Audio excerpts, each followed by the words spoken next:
देखिए आज के जो टॉपिक है वो है सरफेस टेंशन। इसके नाम से ही आपको समझ में आ रहा होगा, सरफेस टेंशन मीन्स कोई भी लिक्विड है, वाटर है, उसका जो सरफेस रहता है वो एक तरह के टेंशन में होता है। वो क्यों टेंशन में होता है, एक सिंपल एग्जांपल हम देते हैं कि अगर सपोज करिए हम इंटरमोलिकुलर फोर्स ऑफ के बेसिस पे कॉन्सेप्ट दे रहे हैं। सपोज करिए जैसे ही एक मॉलिक्यूल्स यहाँ पे है, ये फोर्स एक्सपीरियंस कर रहा है हर डायरेक्शन की वजह से, मीन्स ए, तो इसके ऊपर नेट फोर्स लगने वाला वो जो है वो जीरो हो गया। प्लीज सी इट, इसके ऊपर नेट फोर्स लगने वाला जो है जीरो हो गया। लेकिन अगर कोई वाटर मॉलिक्यूल्स यहाँ पे है तो इसके ऊपर के साइड जो फोर्स है इंटरमोलिकुलर फोर्स, यहाँ पे कोई मॉलिक्यूल्स नहीं है, तो यहाँ पे जो नेट फोर्स होगा, नेट रिजल्टेंट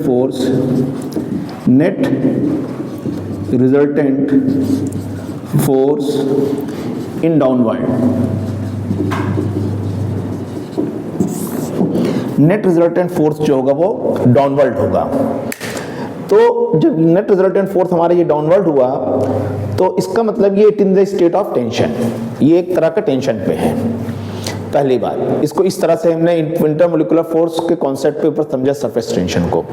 दूसरा अगर हम देखें, सपोज करिए एक ये सोप फिल्म है, अभी ये इस टाइप से है और इस पे चारों तरफ फिल्म बनी हुई है और ये अंदर इसमें सोप फिल्म है। अगर हम इस सोप फिल्म को एक निडल से ब्रेक करते हैं तो इसकी ज्योमेट्री एक सर्किल टाइप की हो जाएगी। क्यों हो जाएगी? क्योंकि सर्किल का पैरामीटर मैक्सिमम हो जा रहा है तो आउटसाइड जो एरिया होगा वो मिनिमम हो जाएगा, एक्सपैंड करेगा। तो इट मीन्स किसी दी हुई ज्योमेट्री के लिए कोई भी सरफेस अपना मिनिमम एरिया एक्वायर करने की कोशिश करता है। मिनिमम एरिया एक्वायर करने की कोशिश क्यों कर रहा है? फॉर एग्जांपल अगर हम इस कॉन्सेप्ट को फिर इधर पे आके देखें, क्योंकि ये इसका एरिया बढ़ गया तो आउटसाइड जो एरिया होगा वो डिक्रीज करेगा। अगर ये यहाँ से हम इसको देखें, जब मॉलिक्यूल्स यहाँ से पोटेंशियल ऊपर से जा रहा है, जब ये मॉलिक्यूल्स ऊपर जाएगा तो इसकी पोटेंशियल इंक्रीज, एनर्जी बढ़ेगी और पोटेंशियल एनर्जी बढ़ने की वजह से, लेकिन इक्विलिब्रियम कंडीशन के अंदर ये कम से कम एनर्जी रखने की कोशिश करेगा। तो ये कम से कम अपना सरफेस को बनाने की कोशिश करेगा। तो सरफेस विल कॉन्ट्रैक्ट ताकि उसका एरिया कम हो, so that it will have got less surface energy. That is why ये कॉन्ट्रैक्ट करेगा। और अगर हम मैथमेटिकल डिफिनेशन के ऊपर सरफेस टेंशन के ऊपर जाते हैं, तो मैथमेटिकल डिफिनेशन के ऊपर सरफेस के ऊपर जाते हैं, तो अगर हम आपसे कहें कोई एक imaginary line drawn on the surface of water,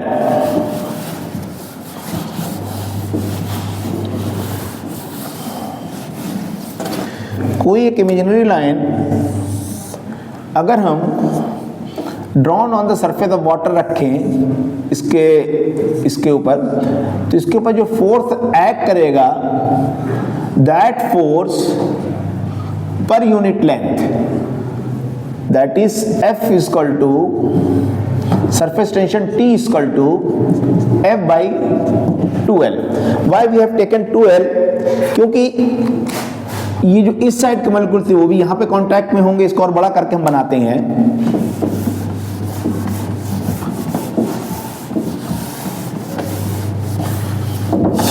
suppose करिए ये एक सरफेस है, तो इस साइड के कॉन्ट्रैक्ट में ये होगा, इधर होगा, इधर भी होगा, और परपेंडिकुलर फोर्स इस लाइन के परपेंडिकुलर, ये सब आपस में कॉन्ट्रैक्ट में है, कॉन्टैक्ट में इधर के और इस साइड भी कॉन्टैक्ट। सो जो सरफेस टेंशन की हमने डिफिनेशन मैथमेटिकल दी, that is T is equal to F by 2L। ये हमने एक इमेजिनरी लाइन ड्रॉ करी। सपोज करिए इसके ऊपर ये एक वाटर सरफेस है, this is the water surface. Suppose करिए एक लाइन ड्रॉ करी, हमने कहा लाइन नहीं ड्रॉ करते हैं हम, एक हॉलो सर्किल ड्रॉ करते हैं। Right now this is the circle of radius R, this is the circle of radius R. कोई एक रिंग है जो कि रेडियस आर है, तो इसके अंदर जो सरफेस जो अंदर से ये हॉलो है, तो इसकी जो टोटल लेंथ हो जाएगी f by 2 into what 2 pi R. हमने एक अंदर वाली भी लेंथ ली इसके परपेंडिकुलर और एक बाहर वाली भी लेंथ ली। ये बहुत इंपॉर्टेंट कॉन्सेप्ट, इसको समझिए क्योंकि इसको क्वेश्चंस करने में, अब ये एक डिस्क है, ये रिम ना होके ये डिस्क है, ये अंदर से हॉलो नहीं है, अब ये डिस्क है, तब कितनी लेंथ लेंगे? This is the disc of radius R, solid है अंदर से, this is the disc of radius R, सब लेंथ कितनी? सिर्फ बाहर वाला ही सरफेस इसका वाटर के कांटेक्ट में रहेगा, अंदर कोई भी सरफेस वाटर के कांटेक्ट में नहीं रहेगा। बेसिकली हम सरकमफ्रेंस इसका ले रहे हैं, तो T बराबर f बाई 2 पाई हो जाएगा। इसी तरह से हम डिफरेंट ज्योमेट्री ले सकते हैं, ट्रायंगल भी ले सकते हैं, कुछ भी ले सकते हैं, मगर हमको ये पता करना पड़ेगा कितनी इफेक्टिव लेंथ हमारी वाटर के कांटेक्ट में है। तो सरफेस टेंशन को अगर हम फिर एक बार फिर से सरफेस टेंशन को शॉर्ट में देखना चाहें, तो state of any surface of a liquid is under the state of tension, means कोई भी लिक्विड का सरफेस टेंशन की स्टेट में होता है। क्यों टेंशन की स्टेट में होता है, इसको हम देखें।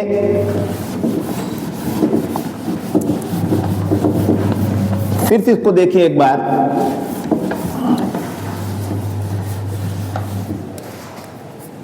इंटरमोलिकुलर फोर्स के कांटेक्ट के ऊपर देखें। अगर कोई मॉलिक्यूल्स यहाँ पे है, ये A है, तो इसके ऊपर हर डायरेक्शन में फोर्स लग रही हैं, और ये जो इसकी रेंज होती है 10 की पावर -9 होती है, कुछ इस तरह की रेंज होगी।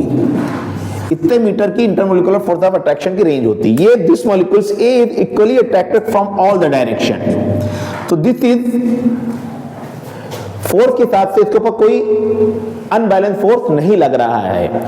लेकिन अगर कोई मॉलिक्यूल सरफेस पे है, तो इसके इधर तो मॉलिक्यूल्स हैं, लेकिन इसके यहां पे कोई मॉलिक्यूल्स नहीं है, तो ये जो है इट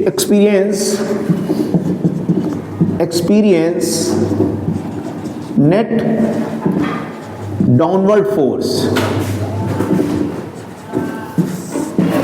और इस मॉलिक्यूल्स की एनर्जी यहां से यहां पे, पोटेंशियल एनर्जी ऊपर वाले मॉलिक्यूल्स की, सरफेस के मॉलिक्यूल्स की एनर्जी ज्यादा होगी, क्योंकि ये हाइट की वजह से।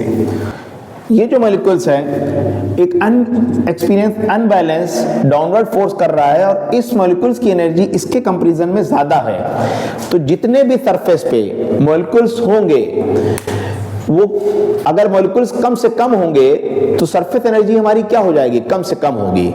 इसीलिए कोई भी सरफेस हमारा कॉन्ट्रैक्ट होता है ताकि वो कम से कम सरफेस एनर्जी ले, सरफेस एनर्जी ले। दैट इज वाई, क्योंकि उसकी सरफेस की पोटेंशियल एनर्जी ज्यादा होगी, और स्टेबल इक्विलिब्रियम के लिए उसको कम एनर्जी रखने की जरूरत होगी। That is why the surface contract. Clear है ये चीज?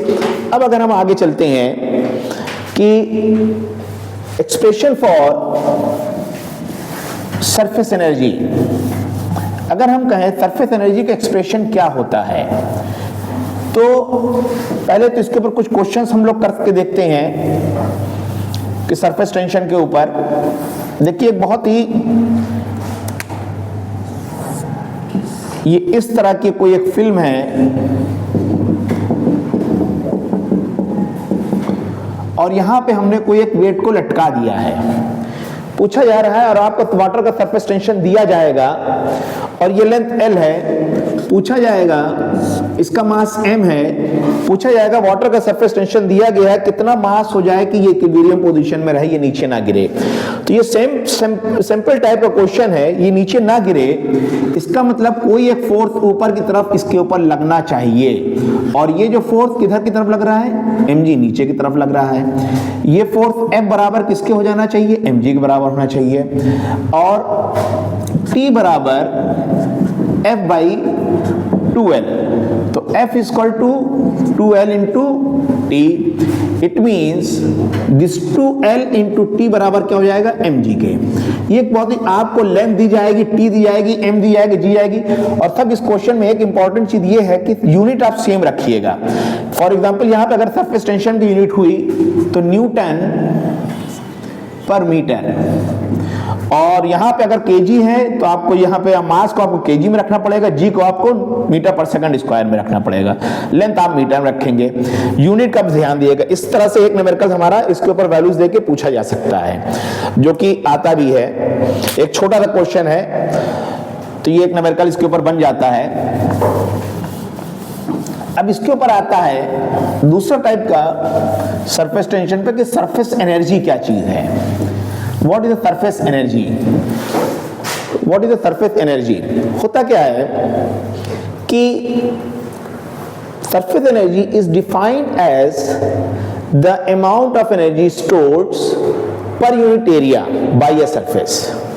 फॉर एग्जांपल सरफेस एनर्जी,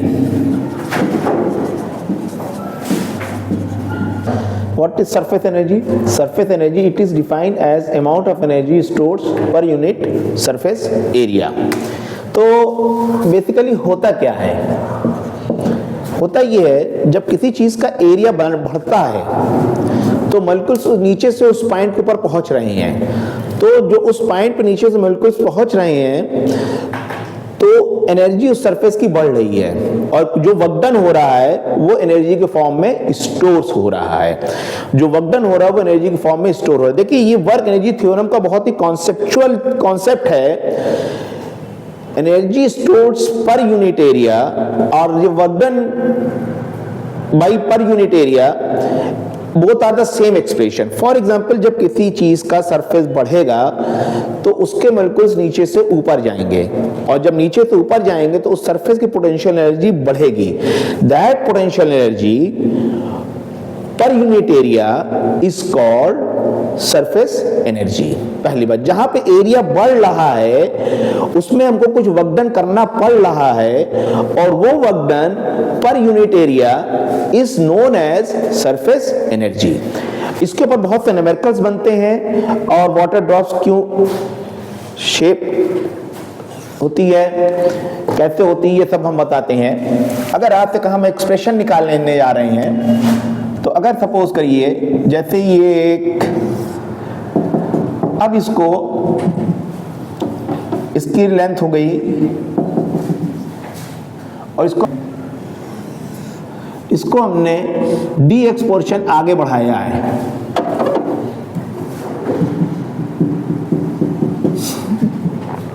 जब हमने इसको dx पोर्शन आगे बढ़ाया है तो जो इसके ऊपर फोर्स होगा F upon 2L equal to T, so that is F equal to 2L into T, और तो वर्क डन हो गया 2L into T into delta x, क्योंकि वर्क डन बराबर F into delta x, force into displacement. It means अगर हम यहां से यहां तक देखें, ये आपका एरिया A1 है और ये आपका एरिया A2 है। A1 area is this thing और A2 area is this thing, so A2 minus A1 equal to 2 delta LX into DX, that is delta A। So this is, we can take it, हम इसको क्या लिख सकते हैं, 2L into delta X into T equal to work done. इस पूरी चीज को हम डेल्टा A लिख सकते हैं, तो work done upon delta A equal to T। It means surface energy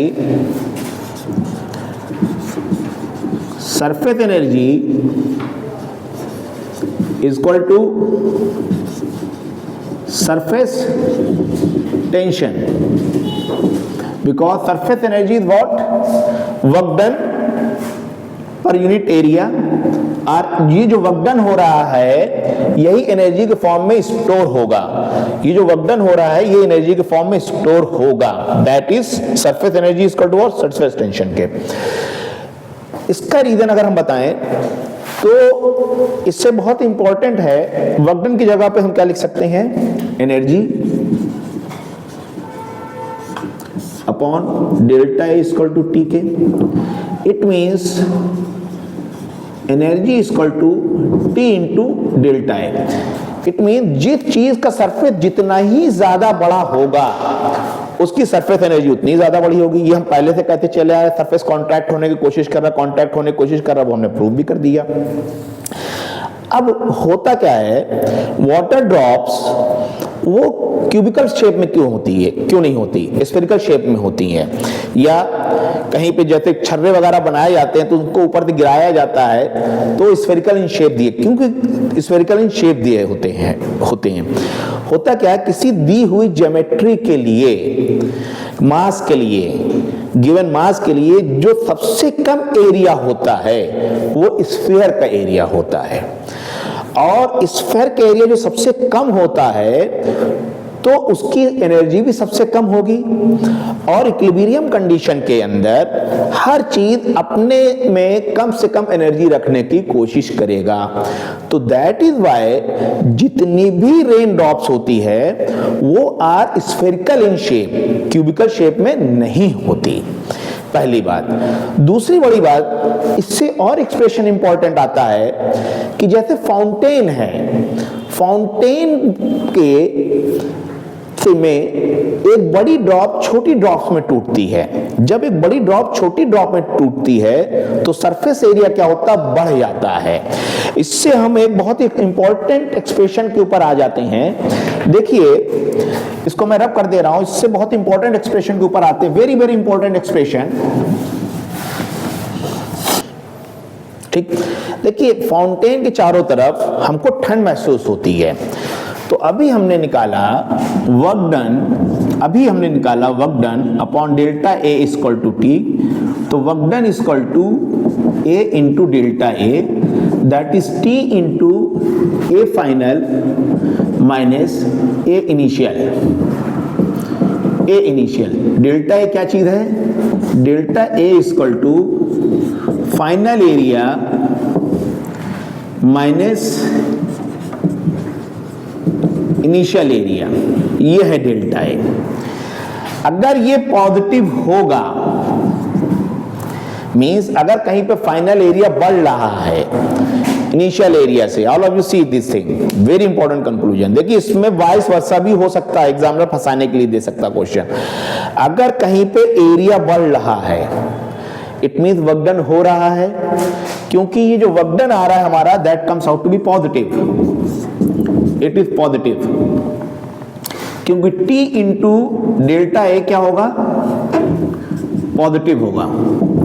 जब ये पॉजिटिव होगा, इसकी कंडीशन है अगर कोई एक bigger drop, this is what, bigger drop is broken into small drops, bigger drop broken into n small drops, कर लीजिए n स्मॉल ड्रॉप्स। ठीक, हम इसके ऊपर पूरा कैलकुलेशन भी आप लोग को कर दे रहे हैं ताकि से आप लोग को वर्क डन वगैरह निकालने में परेशानी ना हो। कोई एक बड़ी ड्रॉप, मान लिए इसकी रेडियस r है और ये n स्मॉल ड्रॉप में टूटी तो क्या होता है, उसके लिए कैलकुलेशन कैसे हम करेंगे। तो क्वेश्चन बना कि when one bigger drop is broken into a small drop, how much work will be done, कितना वर्क डन होगा। ये वर्क डन हमेशा पॉजिटिव आएगा, अभी हम करके देख भी लेंगे। तो जब ये वर्क डन पॉजिटिव आ रहा है तो फाउंटेन में होता क्या है, एक बड़ी ड्रॉप छोटी ड्रॉप में टूटती है, बड़ी ड्रॉप छोटी ड्रॉप में टूटती है, बार बार मैं बता रहा हूं। तो सरफेस एरिया बढ़ता है, उसको हम कैलकुलेशन में करके भी देखेंगे कि देखिए फिजिक्स में कहना और करने, मैथमेटिक्स उसका प्रूव्ड है। हम वर्ड से जो कह रहे हैं उसको मैथमेटिक्स एक प्लेटफॉर्म प्रोवाइड करता है जिसके ऊपर फिजिक्स रन करती है। तो हम उसको मैथ से करके प्रूव करेंगे। तो ये जो एरिया जो है हमारा बढ़ रहा है, और इसके लिए वर्क डन बिना एनर्जी के तो संभव है नहीं। तो एनर्जी कहां से आएगी? एनर्जी ये सराउंडिंग से लेगा, और जब ये एनर्जी सराउंडिंग से लेगा, चाहे वो हीट एनर्जी भी हो, वो भी एनर्जी है। तो एनर्जी जब ये सराउंडिंग से लेगा तो सराउंडिंग का टेम्परेचर क्या होगा? कम हो जाएगा, ठंडा हो जाएगा। इसीलिए फाउंटेन के अगल बगल जो हमको ठंड महसूस होती है वो क्यों महसूस होती है? जब बड़ी ड्रॉप छोटी ड्रॉप में टूटती है तो सरफेस एरिया बढ़ता है, और सरफेस एरिया बढ़ने के वजह से हमको एनर्जी की जरूरत होती है, और ये एनर्जी ये सराउंडिंग से लेता है, और इसीलिए हमारा सराउंडिंग का टेम्परेचर कूल डाउन होता है। इसका वाइस वर्सा कंडीशन अगर हम सोचें, क्या सोचें? Vice versa. For example, an small drop मिलके बड़ी ड्रॉप बना रही है, तब क्या होगा? इस ड्रॉप से मिलकर बड़ी ड्रॉप बन रही है। हम दोनों के लिए कैलकुलेशन साइड बाय साइड करेंगे, दोनों के लिए। तो हम देखेंगे उसमें वर्क डन नेगेटिव आएगा, सरफेस एरिया घटेगा, इट मींस हीट लिबरेट होगी, और सराउंडिंग का टेम्परेचर जो होगा वो बढ़ जाएगा। We will see it.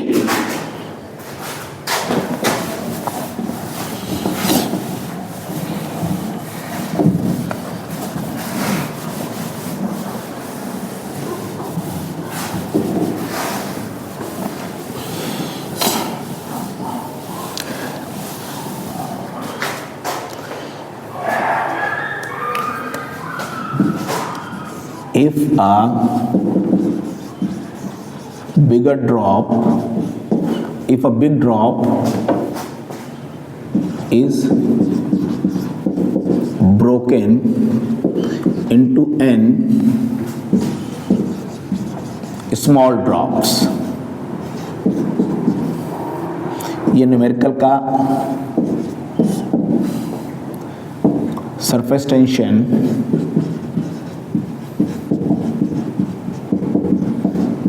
is T Newton per meter.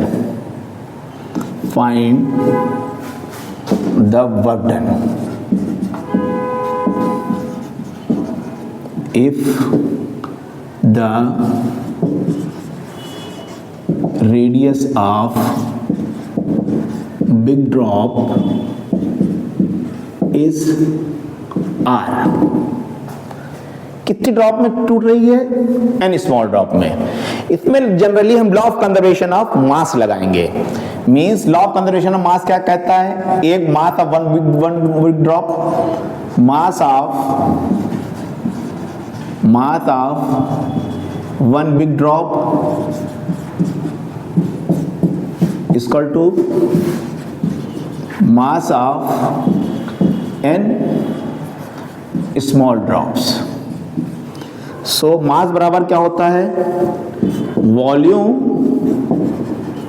Into density. Generally लोग क्या करते हैं? वॉल्यूम के इक्वल कर देते हैं, वो सही चीज नहीं है, क्योंकि आप लोग आइडियल फ्लूइड पढ़ रहे हैं जिसके अंदर डेंसिटी चेंज नहीं हो रही है। अगर कहीं डेंसिटी चेंज हो जाए तो volume will not equal to the volume. तो जो आप बेसिक इक्वेशन है आप यही यूज करेंगे। Again, volume of n small drops into density. लेकिन हमारा फ्लूइड कैसा है? इनकम्प्रेसिबल, जिसकी डेंसिटी चेंज नहीं हुई है।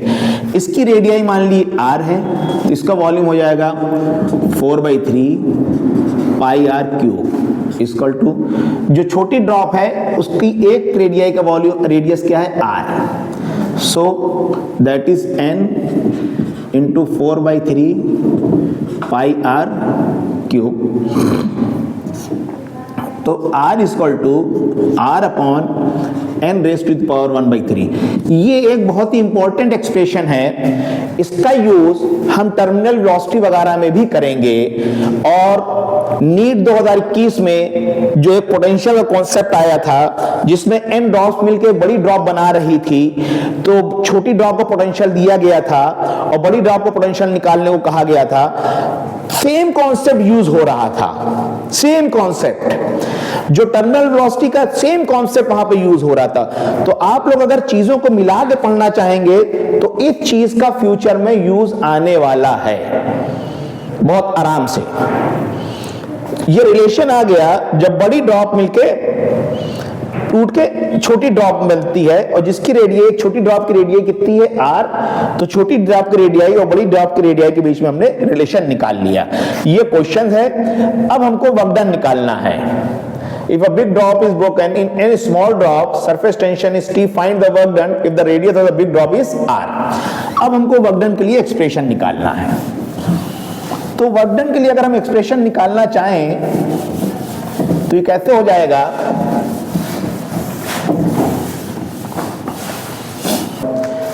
अब वर्क डन बराबर क्या हो गया? वर्क डन बराबर T इंटू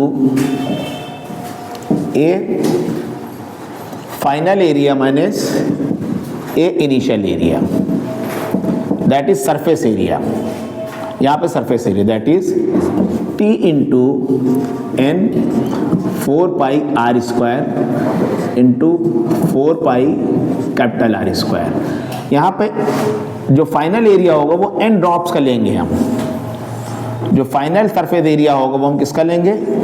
n ड्रॉप्स का लेंगे। surface area will be surface area is equal to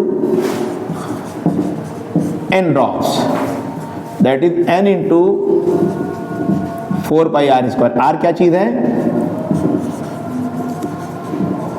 radius of one small drop जो टूटने के बाद बन रही है और ये बड़ी ड्रॉप है, तो that is T 4 pi common ले लेते हैं, 4 पाई n r n 1/3 का whole square into R square. This is T into 4 pi n R square n 2/3 minus R square. ये आर स्क्वायर है, ये आर स्क्वायर हमने क्या किया? कॉमन ले लिया, that is equal to T into 4 pi R square, ये नीचे तो ऊपर चला जाएगा, n 1/3 माइनस 1। क्लियर ये चीज? तो ये एक इंपॉर्टेंट एक्सप्रेशन हमारा आ गया। अगर मान लिए 27 कहते हैं तो यहाँ पे 27 कर दिया जाए, रेडियस दे दिया, सरफेस टेंशन से मल्टीप्लाई कर दिया जाएगा तो हम आ जाएंगे। जनरली n ऐसी वैल्यूज दी जाएगी जिसका आपका क्यूबिक रूट निकालना आसान होगा। 27, 8 इस तरीके से, 64 इस तरीके से दिया जाएगा। अब ये जो n बढ़ रहा है तो this is the positive area. अगर इसका हम सोचें n drop coalesces to form, n drop मिलके बड़ी ड्रॉप बना रही है तो ये इसका रिवर्स हो जाएगा और जिसकी रेडियस आ रही थी 1 माइनस n की पावर 1/3, वर्क डन हमारा नेगेटिव में आ जाएगा, इसका रिवर्स हो जाएगा। तो फिजिक्स में जो एक क्वेश्चन है वो कई तरीके से पूछा जाता है। देखिए फिजिक्स में एक जो ड्रॉपर्स वाला क्वेश्चन आता है सरफेस टेंशन पे, ये बहुत ही अच्छा क्वेश्चन है, जेईई मेन वगैरह में पूछा गया है। और इसी का डेरिवेशंस आता है कैपिलरी राइज के अंदर। तो हम एक को न्यूमेरिकल और डिस्कस करना चाहेंगे ताकि से आप लोगों को कॉन्सेप्ट और अच्छा बन जाए नेक्स्ट वीडियो में। आज